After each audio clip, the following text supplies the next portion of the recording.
Hello, and welcome to the Freddie Mac Connect session, Alternative Credit Scoring. All lines are in listen-only mode.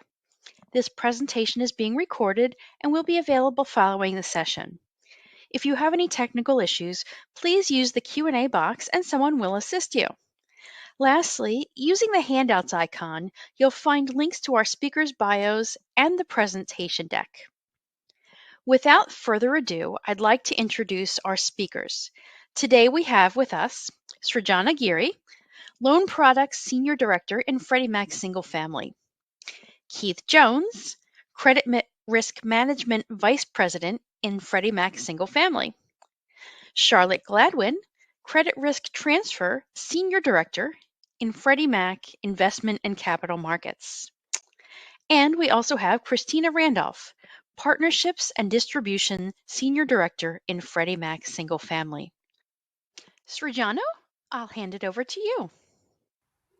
Thank you so much. My name is Srijana Giri. I'm a Senior Director in our Loan Product Division, and I manage all products related to credit and capacity.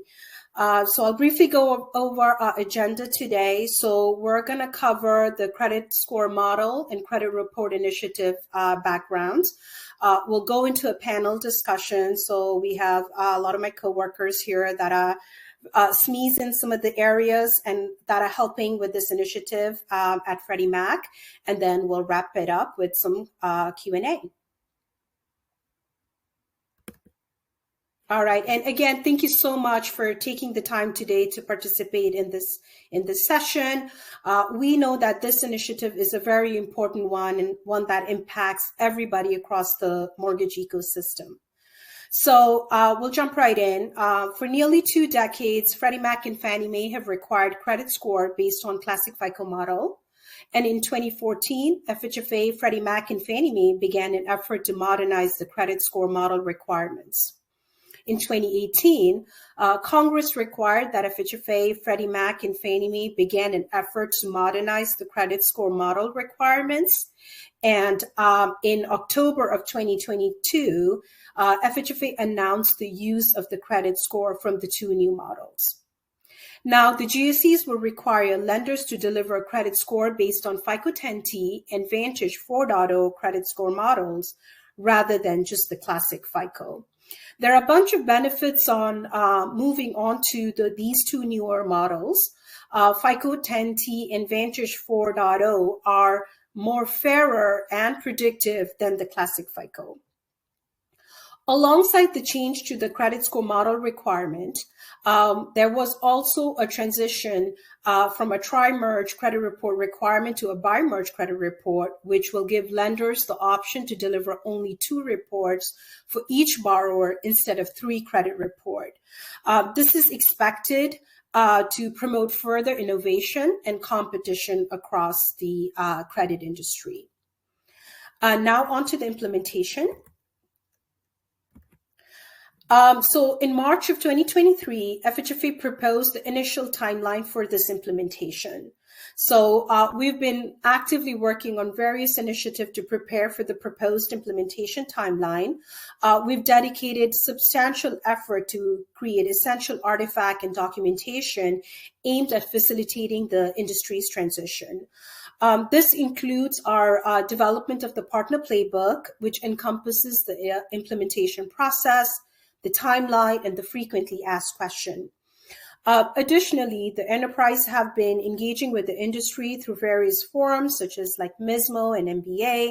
We want to foster collaboration and we want to gather insights. In May of this year, we also initiated targeted industry outreach to the lenders, partners, and market participants, and MIs actively seeking feedback. This feedback was collected and sent to FHFA with the responses that were provided end of June to them.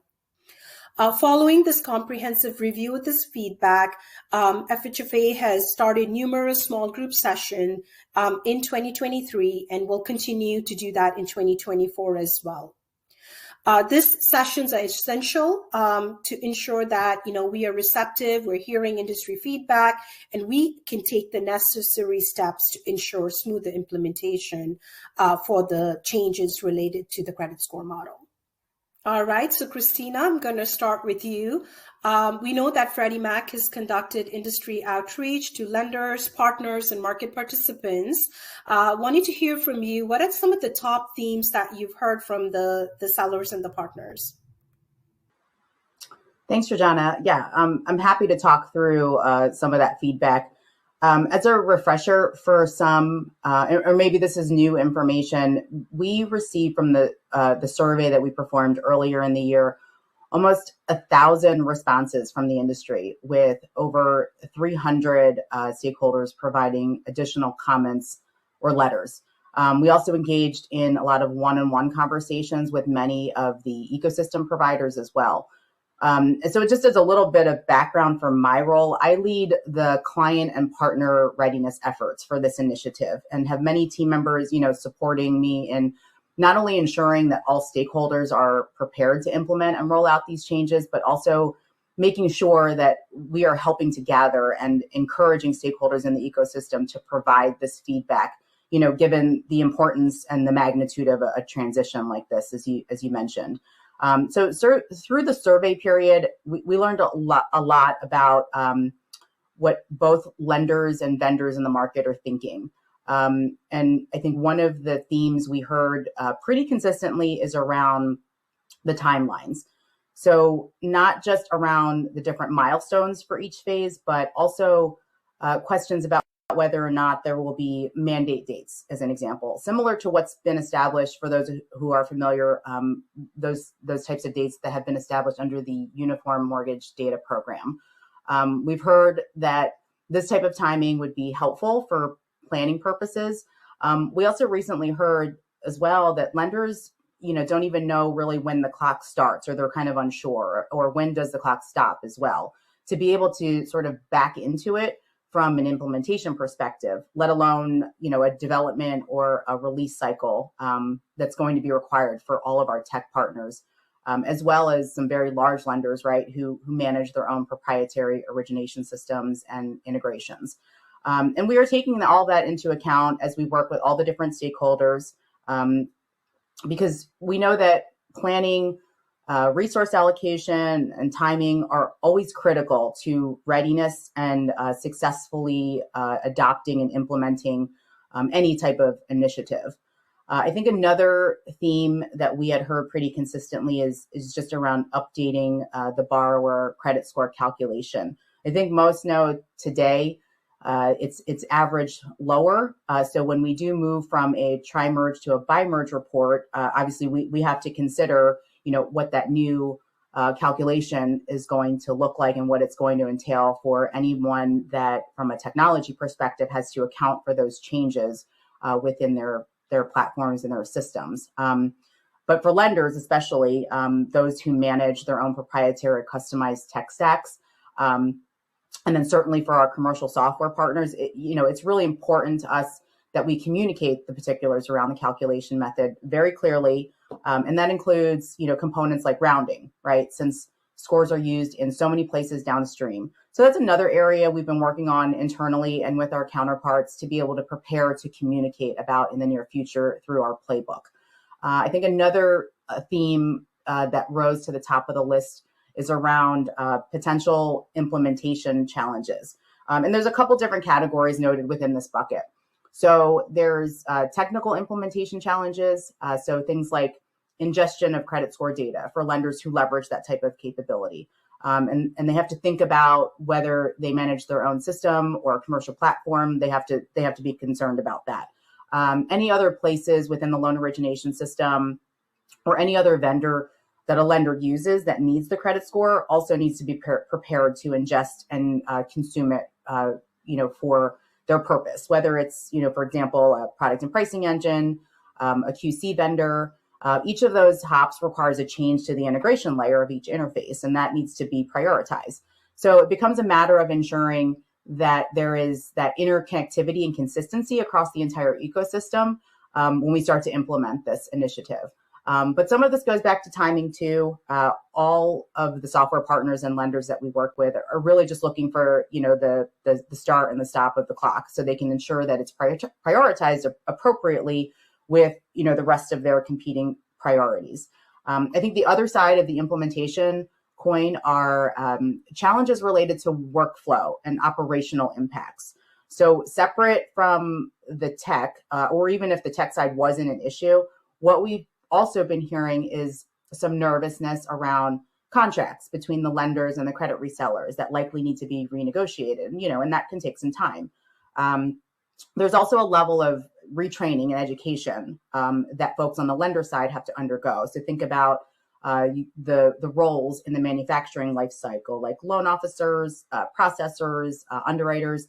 They're going to need to know how to use and underwrite to a bi-merge credit report with 2 new scores.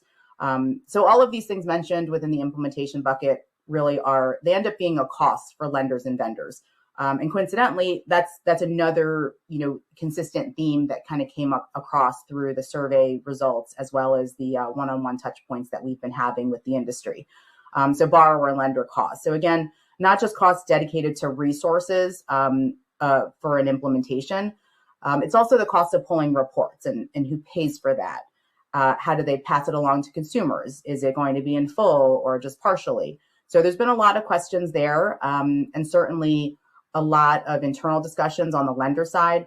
I think the positive is that some lenders have already been in conversations with their credit vendors, so they are starting to get a sense for the updated costs, but it's just not been a common practice just yet.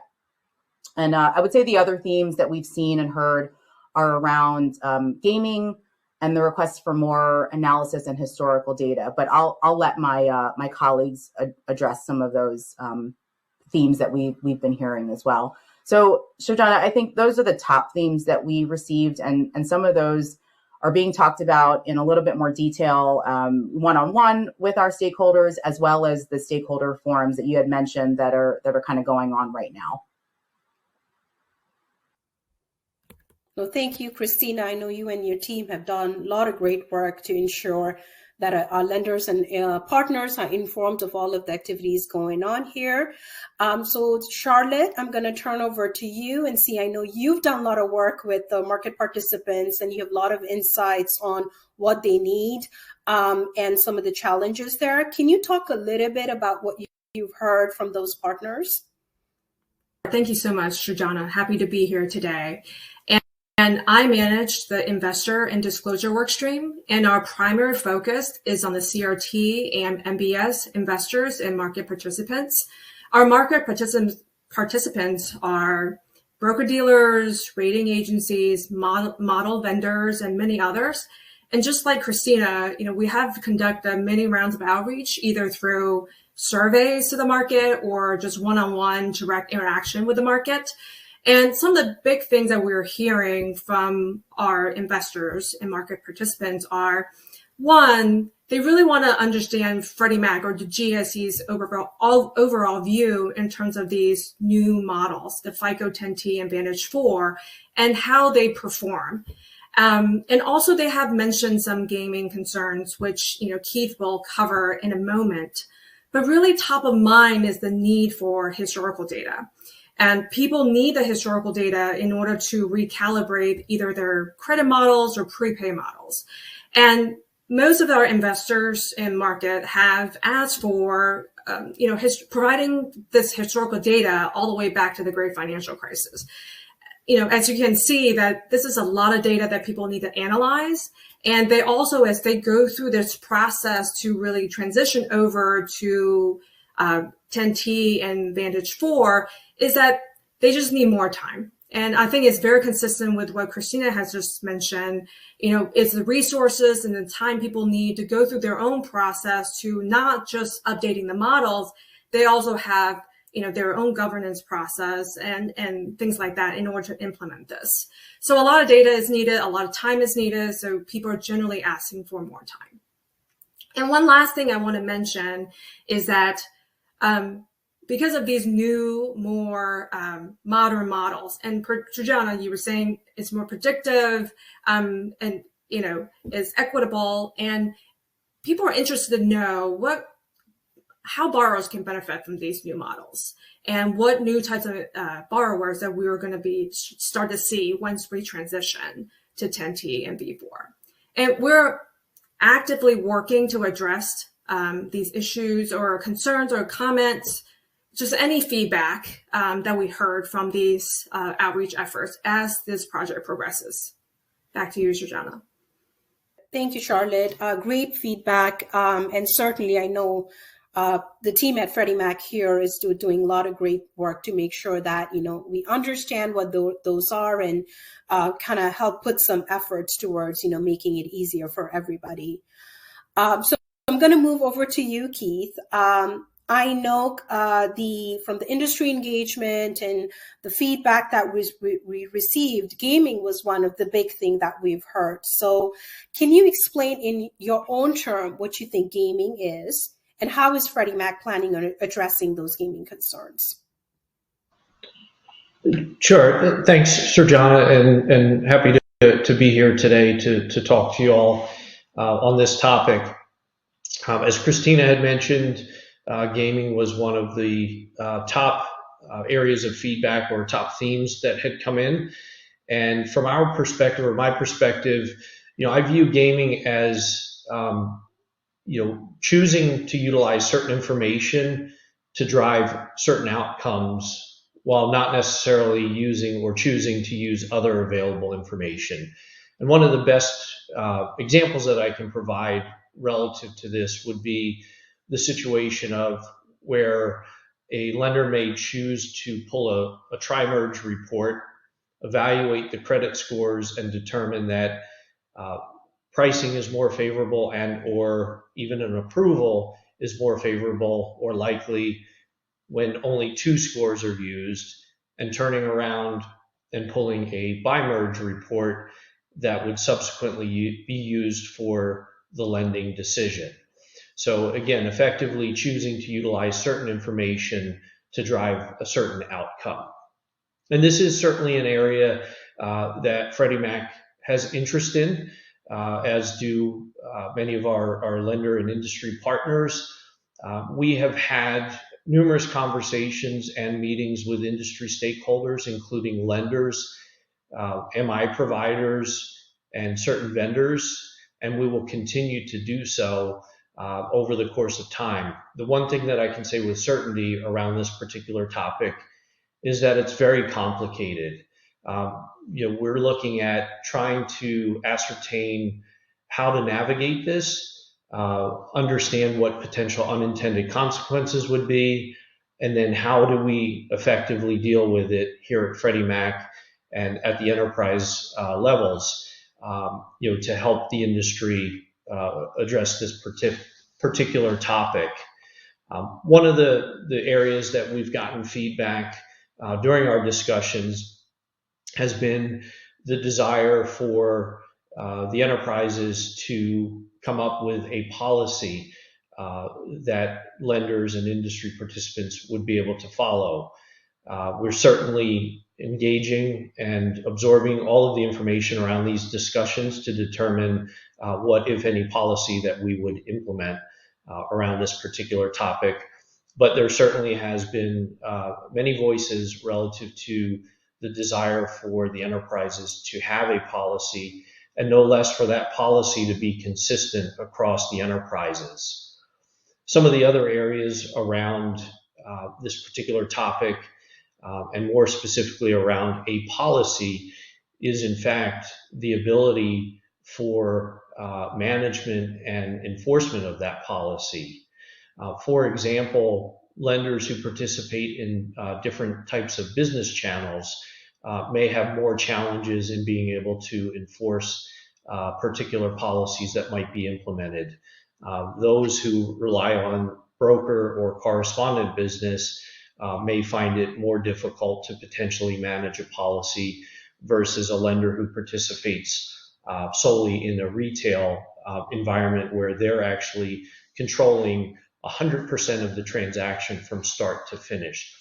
So these are some of the things that we need to continue to think through to make sure that any decisions relative to a policy would best account for these things across all of our lender partners. Some of the other areas that have been brought up throughout this is the ability for external influences to occur, where lenders, Freddie Mac, et cetera, would have challenges in being able to monitor. Do consumers become savvy, and are they able to understand how to leverage lenders who may have a particular policy about leveraging certain scores for their lending decision, 2 scores, for example, versus a different lender who may choose to use 3 scores or 2 different scores in their policy. And as such, are consumers able to navigate those differences? Are real estate agents able to navigate those differences and steer borrowers to particular lenders? So again, these are some of the topics that are front and center as part of these gaming discussions. An additional area as well that becomes an area of question is whether or not certain policies adopted by lenders could potentially introduce fair lending risk, and how would the enterprises provide direction or navigate that. For example, if a lender chose to leverage 2 particular scores as part of their policy on a standard basis, and a certain outcome was resulted from a decline, and a borrower went down the street to another lender who also had 2 different credit scores that they leverage for purposes under a consistent policy, but were 2 different scores than the prior lender, and it received an approve, could you have unintended consequences of potential fair lending issues that arise there? And lastly, another area of interest and observation centers around pricing. And again, where you are leveraging certain scores to try and maximize a pricing situation, concerns arise not only from the pricing that the enterprises have based upon representative credit scores for purposes of pricing alone. Mortgage insurance companies price at the credit score level, and there's a concern about possible manipulation of credit scores for purposes of lending decisions that would also impact pricing and may not necessarily best represent the collective risk of a particular loan based on the exclusion of additional credit scores where there was awareness that may have had a different impact. So again, these are really complicated issues to try and solve for and to evaluate, but we are actively continuing to work with our lender partners, our MI partners, vendor partners, as well as FHFA and Fannie Mae on trying to tackle the consumption of all of the information around this notion of gaming, and how do we best tackle trying to implement or determine as to whether or not we implement policies, and what should they be, and how can they be effectively managed, not only at the lender level, but at the enterprise level as well. So much more to come. You will continue to have engagement from Freddie Mac, and we also expect that there will be an upcoming forum centered around this particular topic that we encourage you to continue to participate in and provide feedback to us so we can make a collective decision that works as best possible for the industry. Turn it back over to you, Sirjana. Thank you, Keith. Certainly, this is a very complex problem, and I really appreciate you and your team being so proactive, trying to understand some of the concerns. And great point that you brought up, that there will be engagement later this year and even in 2024 for folks to participate and provide additional insight related to this particular topic. Charlotte, so I'm going to move over to you. So we know that industry is going to need a lot of historical data, right, to perform their own analysis, adjust their internal models. Can you talk a little bit about what Freddie Mac provides today in terms of historical data and our future plans to support this initiative? Yes, definitely. Before I talk about, our plan to provide the historical data for FICO 10T and VantageScore, I want to just give everybody a refresher on what we do provide today.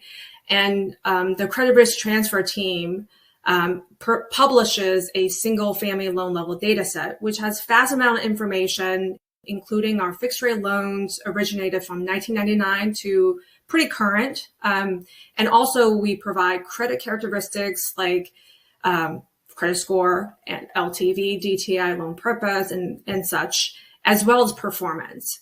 So we refresh that on a quarterly basis. In addition to that, we have loan level data published for our MBS and our CRT transactions. So we're really planning to use the loan population based on the publicly disclosed data sets that we have to provide this historical data.